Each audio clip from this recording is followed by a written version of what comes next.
ഞാൻ നിങ്ങളുടെ സ്വന്തം രചന മിസ് ഏഗൺ 8 ചാനലിലേക്ക് എൻ്റെ എല്ലാ പ്രിയപ്പെട്ട കുട്ടികൾക്കും സ്വാഗതം. അപ്പോൾ മക്കളെ, തംബ്നെയിൽ കണ്ടതുപോലെ നമ്മൾ മാണിക്യവീണ എന്ന ചാപ്റ്റർ ഈ ഒരു ക്ലാസ്സോട് കൂടി പഠിക്കാൻ പോവുകയാണ്.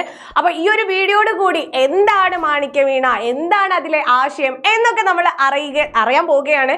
അതിനു മുന്നേ ചാനൽ ആദ്യമായിട്ടാണ് കാണുന്നതെങ്കിൽ ലൈക്ക് ചെയ്യുക, ഷെയർ ചെയ്യുക, ചാനൽ അതുപോലെ തന്നെ സബ്സ്ക്രൈബ് ചെയ്യാനും മറക്കരുത്. അപ്പോൾ നമുക്ക് വീഡിയോയിലേക്ക് കടക്കാം. എന്താണെടാ മാണിക്യവീണ, ആരാ എഴുതിയിട്ടുള്ളത്? എഴുതിയ ആളെ മറന്നു പോകരുത്. ആരാണ് എഴുതിയിട്ടുള്ളത്? യെസ്, ശ്രീ വെണ്ണിക്കുളം ഗോപാലക്കുറുപ്പാണ് അല്ലെ. ശ്രീ വെണ്ണിക്കുളം ഗോപാലക്കുറുപ്പാണ് എന്ത് എഴുതിയിട്ടുള്ളത്? മാണിക്യവീണ എഴുതിയിട്ടുള്ളത്. എന്താണ് മാണിക്യവീണ? മാണിക്യം പോലെയുള്ള വീണയാണല്ലേ മാണിക്യവീണ എന്ന് പറയുന്നത്. അഥവാ വിഗ്രഹാർത്ഥം ചോദിച്ചാലും എഴുതണം. അപ്പൊ ഇതാണ് മാണിക്യം. നിങ്ങൾ എല്ലാവരും കണ്ടിട്ടില്ലേ? ഇനി എന്തായിരിക്കും ഈ ഒരു പാഠഭാഗത്തിൽ പറയുന്നത്? ഒന്ന് നോക്കിക്കേ. മാണിക്യവീണ എന്ന ശീർഷകം എന്തുകൊണ്ടായിരിക്കാം വെണ്ണിക്കുളം ഈ ഒരു പാഠത്തിന് മാണിക്യവീണ എന്ന പേര് കൊടുത്തിട്ടുള്ളത്? ആദ്യം നോക്കേണ്ടത്, ആദ്യം ചർച്ച ചെയ്യേണ്ടതും അത് തന്നെയല്ലേടാ? അതെ, എന്താണ് മാണിക്യവീണ എന്നാൽ മാണിക്യം കൊണ്ടുള്ള അല്ലെ വീണയാണ് എന്നർത്ഥം. അറിയാലോ, മാണിക്യം കൊണ്ട് ഉണ്ടാക്കിയിട്ടുള്ള ഒരു വീണ. നവരത്നങ്ങളിൽ ഒന്നാണ് മാണിക്യം. നമുക്കറിയാം 9 രത്നങ്ങളുണ്ട്, അതിൽ ഒന്നാണ് ഏത്? നമ്മുടെ മാണിക്യം. അതുകൊണ്ട് തന്നെ അതിനെന്താണ്? അതിമൂല്യവുമാണ് അല്ലെ, അത്രത്തോളം പ്രാധാന്യവും വിലപിടിപ്പുമുള്ള ഒന്നാണ് എന്ത്? നമ്മുടെ മാണിക്യം എന്ന് പറയുന്നത്. സപ്തസ്വരങ്ങൾ അല്ലെ, 7 സ്വരങ്ങളിൽ പുറപ്പെടുവിക്കാൻ കഴിയുള്ള 7 സ്വരങ്ങളെയും പുറപ്പെടുവിക്കാൻ കഴിവുള്ള ഒന്നാണ് എന്ത്?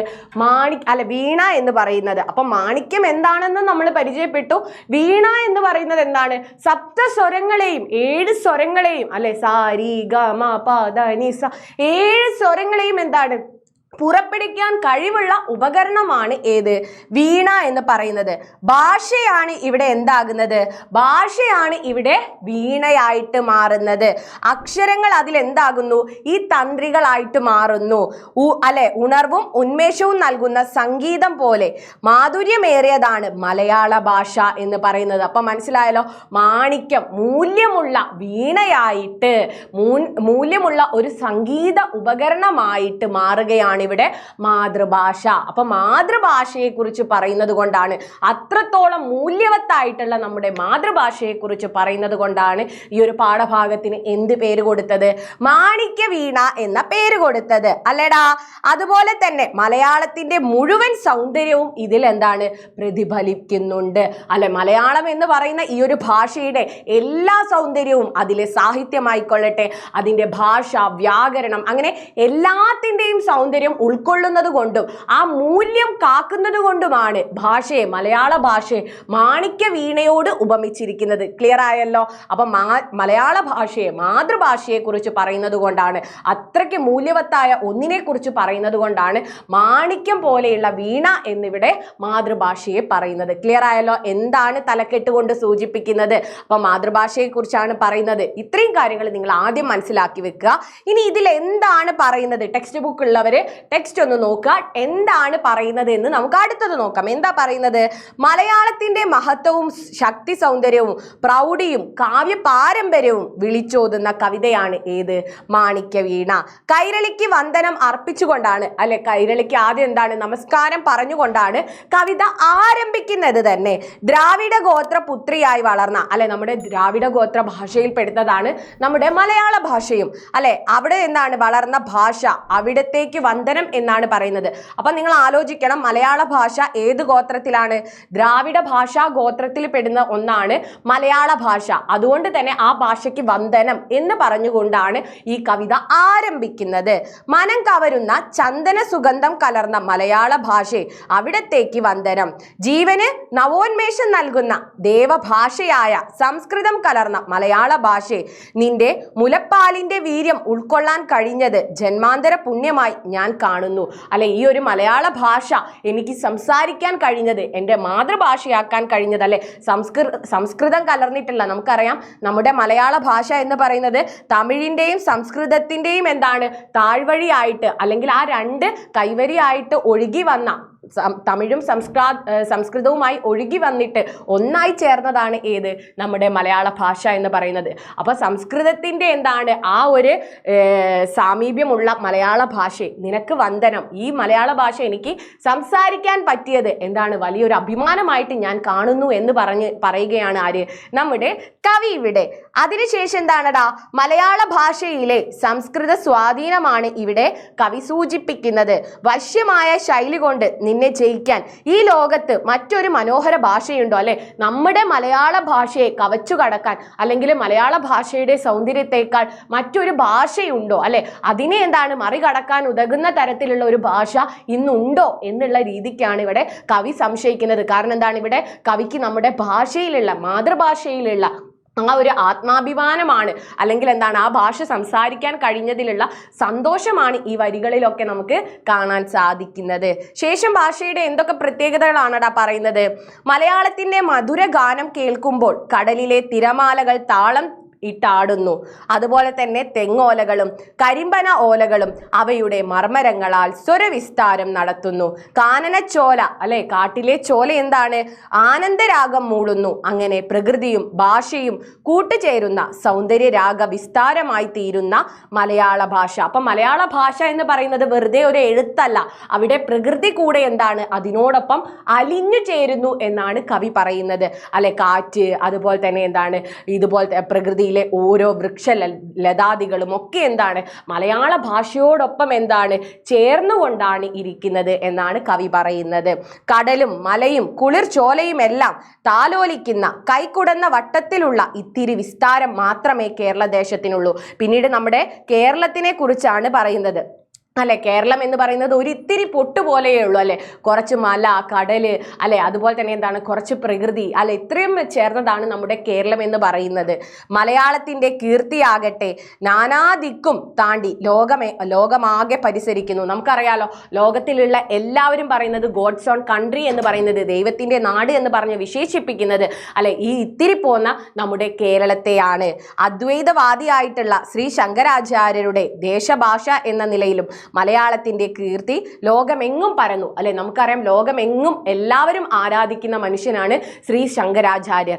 അദ്ദേഹത്തിന്റെ ഭാഷ എന്നുള്ള രീതിക്ക് പോലും എന്താണ് നമ്മുടെ മാതൃഭാഷ ലോകത്തെവിടെയും എന്താണ് കീർത്തി കേട്ടിട്ടുണ്ട്, എല്ലായിടത്തും അറിയപ്പെടുന്നുണ്ട്. വിശ്വം മുഴുവൻ സുഗന്ധം പരത്താൻ കസ്തൂരി ഏറെ ആവശ്യമില്ലല്ലോ, അല്ലെ? നമുക്ക് എന്താണ് കസ്തൂരിയുടെ ഗന്ധം, കസ്തൂരിയുടെ മണം എന്ന് പറയുന്നത് കുറച്ച് മതി, അതെവിടെയും എന്താണ് അങ്ങനെ അങ്ങ് പരക്കും. അതുപോലെയാണ് നമ്മുടെ മാതൃഭാഷ, അല്ലെ? എല്ലായിടത്തും ചെന്ന് പറയേണ്ട ആവശ്യമില്ല, അല്ലെ? നമുക്കറിയാം ലോകത്തെ എവിടെ പോയാലും അവിടെ ഒരു മലയാളി ഉണ്ടാകുമെന്ന് പറയുന്നത് സത്യമല്ലടാ. അതുപോലെ തന്നെയാണ് ഇവിടെയും കവി സൂചിപ്പിക്കുന്നത്, അല്ലെ? കസ്തൂരിയുടെ മണം, അല്ലെ? ലോകം മുഴുവനും എന്താണ് സുഗന്ധം പരത്താൻ വേണ്ടി കസ്തൂരി അധികം വേണ്ട. അതുപോലെ തന്നെയാണ് മാതൃഭാഷ എന്ന് പറയുന്നത്, അല്ലെ? ലോകത്ത് എവിടെയും എത്താൻ വേണ്ടി കുറേ അധികം എന്താണ് മലയാളികളോ ഭാഷ എല്ലായിടത്തുമോ ഉണ്ടായിരിക്കണമെന്നില്ല, കുറച്ച് മതി എന്നാണ് പറയുന്നത്. തുടർന്ന് മലയാള ഭാഷയുടെ പുഷ്പവാടിയിൽ വിരുന്നു വന്ന കാവ്യപ്രസ്ഥാന വസന്തങ്ങളെ, ഇനി എന്താണ് ഇത്രയും നമ്മൾ കേരളക്കരയെ കുറിച്ച് പറഞ്ഞു, മലയാള ഭാഷയുടെ പ്രത്യേകതയെ കുറിച്ച് പറഞ്ഞു, ശ്രീ ശങ്കരാചാര്യൻ അദ്ദേഹത്തിന്റെ ഭാഷയായിരുന്നു എന്ന് പറഞ്ഞു. ഇനി പറയുന്നത് നമ്മുടെ മലയാള ഭാഷയിൽ ഉണ്ടായിട്ടുള്ള കാവ്യപ്രസ്ഥാനങ്ങളെ കുറിച്ചിട്ടാണ്, അല്ലെ? ഭാഷയുടെ പൂന്തോട്ടത്തിൽ എത്ര മധുര വസന്തങ്ങളാണ് കടന്നുപോയത്. ഹൃദയത്തിലൂറിയ കാവ്യാമൃതധാര ചൊരിഞ്ഞ് എത്ര കവി കോകിലങ്ങളാണ് ഭാഷയ്ക്ക് സ്വരഗാഥസുധ പകർന്നു നൽകിയത്. ഭാഷയുടെ സൗന്ദര്യവും വിനിമയ സാധ്യതകളും ആവിഷ്കരണ ശേഷിയും തിരിച്ചറിഞ്ഞ് സാഹിത്യ സൃഷ്ടി നടത്തിയ പൂർവ്വ കവികളെയാണ് കവി കോകിലങ്ങൾ എന്ന് പറയുന്നത്.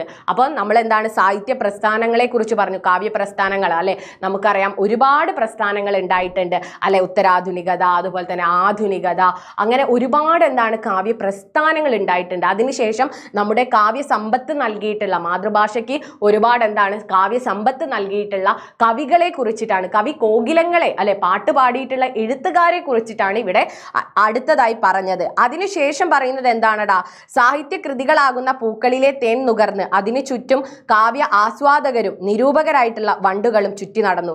ഇതിനുശേഷം, അല്ലെ, കവികൾ കവിത എഴുതി, അതിനുശേഷം എന്താണ് ആ കവിതകൾക്ക് ഒരുപാട് കാവ്യ ആസ്വാദകരുണ്ടായി, ഒരുപാട് വായനക്കാരുണ്ടായി. അതുപോലെ തന്നെ വായനക്കാരിൽ എന്താണ് ഒരുപാട് നിരൂപകർ, വിമർശകർ, അങ്ങനെ എന്താണ് ആ ഒരു കാവ്യ സമ്പത്തിനെ തുടർന്ന് ഒരുപാട് കാവ്യമേഖല വികസിപ്പിക്കുന്ന തരത്തിലുള്ള ഒരുപാട് കാര്യങ്ങൾ ഉടലെടുത്തു.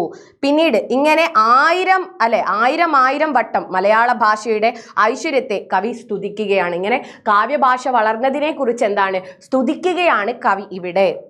ഭാഷയെ കാമധേനുവായും മംഗളകരമായ സ്വത്തമായും കവി കാണുന്നു. ഭാഷയെ ഭജിക്കുന്ന ഭാവന ധന്യമായും ഭാഷയെ പുകഴ്ത്തുന്ന നാവ് വന്ധ്യമായുമാണ് ഇവിടെ കവി കൽപ്പിക്കുന്നത്. മധുരസുന്ദരമായ മലയാള മൊഴി പുളകങ്ങളുടെ ഒരു കൊയ്ത്തുകാലം തീർക്കുന്നു. ജീവചൈതന്യത്തിന്റെ കാതലായ മലയാളത്തെക്കുറിച്ച് ഓർക്കുമ്പോൾ തന്നെ ഓരോ മലയാളിയുടെയും ഹൃദയം ഓടിവള്ളമാകുന്നു. എൻ്റെ സർവവും നിന്റെ മുന്നിൽ കാണിക്കയായി വെച്ചിടാം. അല്ലയോ ശോഭനെ മാതൃഭാഷയാകുന്ന സംഗീതത്തിന്റെ അവാച്യമായ സ്വരഭേദങ്ങൾ പുറപ്പെടുവിക്കുന്ന മാണിക്യവീണ നീ മീട്ടിയാലും എന്ന് കൽപ്പിച്ചുകൊണ്ടാണ് കവിത അവസാനിക്കുന്നത്. ഭാഷയോട് ഇനിയും ഒരുപാട് കവിതകൾ ഉടലാകട്ടെ, നമ്മുടെ കേരളക്കരയിൽ ഇനിയും മാതൃഭാഷയിൽ ഒരുപാട് കാവ്യങ്ങൾ രചിക്കപ്പെടട്ടെ എന്ന് ആശംസിച്ചുകൊണ്ടാണ് കവിത അവസാനിക്കുന്നത്. അപ്പം മാതൃഭാഷയെക്കുറിച്ചാണ് ഈ ഒരു കവിതയിൽ പറയുന്നത്. മാതൃഭാഷയുടെ പ്രാധാന്യത്തെക്കുറിച്ചും മാതൃഭാഷ എങ്ങനെയാണ് വളർന്ന് ലോകമെമ്പാടും എത്തിയിട്ടുള്ളതും ഇത്തരം കാര്യങ്ങളാണ് മാണിക്യവീണ എന്ന് പറയുന്ന മാതൃഭാഷയെക്കുറിച്ച് അദ്ദേഹം അഭിമാനം കൊള്ളുന്ന ഈ ഒരു കവിതയിൽ പറയുന്നത്. ഇനി ഇതിനൊരു ആസ്വാദനക്കുറിപ്പ് എഴുതാൻ പറഞ്ഞാൽ നമ്മൾ എങ്ങനെ എഴുതടാ? മലയാളത്തിന്റെ മഹത്വവും ശക്തിയും സൗന്ദര്യവും പ്രൗഢിയും കാവ്യ പാരമ്പര്യവും വിളിച്ചോതുന്ന കവിതയാണ് മാണിക്യവീണ. കേട്ടല്ലോ, എന്തൊക്കെയാണ്? മലയാളത്തിന്റെ മഹത്വം, ശക്തി, സൗന്ദര്യം, പ്രൗഢി, കാവ്യ പാരമ്പര്യത്തെയും വിളിച്ചോതുന്ന കവിതയാണ് ഏത്? നമ്മുടെ വെണ്ണിക്കുളത്തിന്റെ മാണിക്യവീണ. കൈരളിക്ക് വന്ദനം അർപ്പിച്ചുകൊണ്ടാണ് കവിത ആരംഭിക്കുന്നത്. ദ്രാവിഡ നന്ദിനിയായി വളർന്ന ഭാഷ, ചന്ദന മോദം കലർന്ന ഭാഷ, ദേവഭാഷാമൃതം ചേർന്ന ഭാഷ എന്നിങ്ങനെ നിരവധി വിശേഷണങ്ങൾ കവി മലയാള ഭാഷയ്ക്ക് നൽകുന്നുണ്ട്. അപ്പൊ ആ വിശേഷണങ്ങളൊക്കെ എൻ്റെ മക്കള് ആലോചിച്ച് വെച്ചോളണം. ഓക്കെ, ഇനി വശ്യമായ ശൈലി കൊണ്ട് മലയാള ഭാഷയെ ജയിക്കാൻ ഈ ലോകത്ത് മറ്റൊരു മനോഹര ഭാഷയുണ്ടോ എന്ന് കവി സംശയിക്കുന്നു. അപ്പൊ അതൊക്കെ നമ്മൾ കൃത്യമായിട്ട് കവിത വായിച്ച് ഓരോ വരികളുടെയും ആശയം അവിടെ പറഞ്ഞിരിക്കണം. കടലും മലയും താലോലിക്കുന്ന കൈക്കുടന്ന വട്ടത്തിലുള്ള ഇത്തിരി വിസ്താരം മാത്രമേ നമ്മുടെ കേരള ദേശത്തിനുള്ളൂ. കേരളത്തെക്കുറിച്ച് പറയണം. മലയാളത്തിന്റെ കീർത്തിയാകട്ടെ നാനാദിക്കും താണ്ടി ലോകമാകെ കസ്തൂരി ഗന്ധം പരത്തുന്നു. അദ്വൈതവാദിയായ ശ്രീ ശങ്കരാചാര്യരുടെ ദേശഭാഷ എന്ന നിലയിലും മലയാളത്തിന്റെ കീർത്തി ലോകമെങ്ങും പരന്നു. നിരവധി ബിംബകൽപ്പനകളിലൂടെയാണ് മലയാള ഭാഷയുടെ പാരമ്പര്യത്തെ കവി വർണ്ണിക്കുന്നത്. ഭാഷയുടെ പൂന്തോട്ടത്തിൽ എത്രയെത്ര മധുര വസന്തങ്ങളാണ് കടന്നുപോയതെന്ന് കവി ഓർമ്മിപ്പിക്കുന്നു. സാഹിത്യ പ്രസ്ഥാനങ്ങളെയാണ് സൗന്ദര്യവും സമൃദ്ധിയും നിറഞ്ഞ വസന്തകാലം എന്ന് കവി കൽപ്പിച്ചിരിക്കുന്നത്. ഹൃദയത്തിലൂറിയ കാവ്യാമൃതധാര ചൊരിഞ്ഞ് എത്ര കവി കോകിലങ്ങളാണ് ഭാഷയ്ക്ക് സ്വരരാഗസുധ പകർന്നു നൽകിയത്. ഭാഷയുടെ സൗന്ദര്യവും വിനിമയ സാധ്യതകളും ആവിഷ്കരണ ശേഷിയും തിരിച്ചറിഞ്ഞ് സാഹിത്യ സൃഷ്ടി നടത്തിയ പൂർവ്വ കവികളെയാണ് കവി കോകിലങ്ങൾ എന്ന് വിശേഷിപ്പിച്ചിരിക്കുന്നത്. അപ്പൊ അതൊക്കെ നിങ്ങൾ അവിടെ എഴുതിക്കൊള്ളണം. സാഹിത്യ കൃതികളാകുന്ന പൂക്കളത്തിലെ തേൻ നുകർന്ന് അതിനു ചുറ്റും കാവ്യ ആസ്വാദകരും നിരൂപകരായ വണ്ടുകൾ ഭാഷാരാമത്തെ ചുറ്റിപ്പറന്ന് നടന്നു. ഭാവനാസമ്പന്നമായ ഭാഷയുടെ ശക്തിയും സൗന്ദര്യവുമാണിത്. കല്യാണ നിക്ഷേപവും കാമധേനുവുമാണ് ഭാഷ എന്ന് കവി പറയുന്നു. ഭാഷയെ ഭജിക്കുന്ന ഭാവനാധന്യവും ഭാഷയെ പുകഴ്ത്തുന്ന നാവ് വന്ധ്യവുമാണെന്ന് കവി ഇവിടെ പറയുന്നു. ഉണർവും ഉന്മേഷവും രോമാഞ്ചവും കൊണ്ട് ഹൃദയത്തെ ത്രസിപ്പിക്കുന്ന മലയാളത്തെ സംഗീതസ്വരവും പുറപ്പെടുവിക്കുന്ന മാണിക്യ വീണയായി കൽപ്പിച്ചുകൊണ്ടാണ് കവിത അവസാനിക്കുന്നത്. ശബ്ദ സൗന്ദര്യത്താൽ സമ്പന്നമാണ് ഈ കവിത. അനുപ്രാസവും ദ്വിതീയാക്ഷരപ്രാസവും കവിതാ ആസ്വാദനത്തിന് കൂടുതൽ സഹായകമാകുന്നു. മഞ്ജരി വൃത്തം ഈ കവിതയെ സുന്ദരമാക്കുന്നുണ്ട്. മാണിക്യ വീണ എന്ന ശീർഷകത്തിൽ മലയാളത്തിന്റെ സൗന്ദര്യം മുഴുവനും പ്രതിഫലിപ്പിക്കുന്നുണ്ട് എന്ന് പറഞ്ഞുകൊണ്ട് നമുക്ക് എന്ത് ചെയ്യാം, ഇത് അവസാനിപ്പിക്കാം. അപ്പൊ ഏകദേശം എന്താണ് മാണിക്യ വീണ എന്നും മാണിക്യ വീണയിൽ കവി എന്തിനെ കുറിച്ചാണ് പറയുന്നതെന്നും അതുപോലെ തന്നെ മലയാള ഭാഷയുടെ പ്രാധാന്യം വ്യക്തമാക്കുന്ന വരികൾ ഇതൊക്കെ എന്ത് ചെയ്യണം, നിങ്ങൾ പഠിച്ചു വെക്കണം. അപ്പൊ ആശയം വ്യക്തമായി എന്ന് വിചാരിക്കുന്നു. അപ്പൊ എന്ത് ചെയ്യണടാ, ഈ ഒരു വീഡിയോ ഇഷ്ടപ്പെട്ടു കഴിഞ്ഞാൽ ലൈക്ക് ചെയ്യാനും കമന്റ് ചെയ്യാനും മറന്നു പോകരുത്. ചാനൽ സബ്സ്ക്രൈബ് ചെയ്യാനും മറന്നു പോകരുത്. നമുക്ക് നെക്സ്റ്റ് ഒരു വീഡിയോയിൽ നമുക്ക് വൈകിട്ട് ലൈവിലും കാണണം. അപ്പൊ നിങ്ങൾ എല്ലാവരും ഉണ്ടായിരിക്കണം. ഫ്രണ്ട്സിനെയും കൂട്ടി വേണം ലൈവിലെത്താൻ. അപ്പൊ നമുക്ക് എന്ത് ചെയ്യണടാ, ലൈവിൽ കാണാം. Bye bye.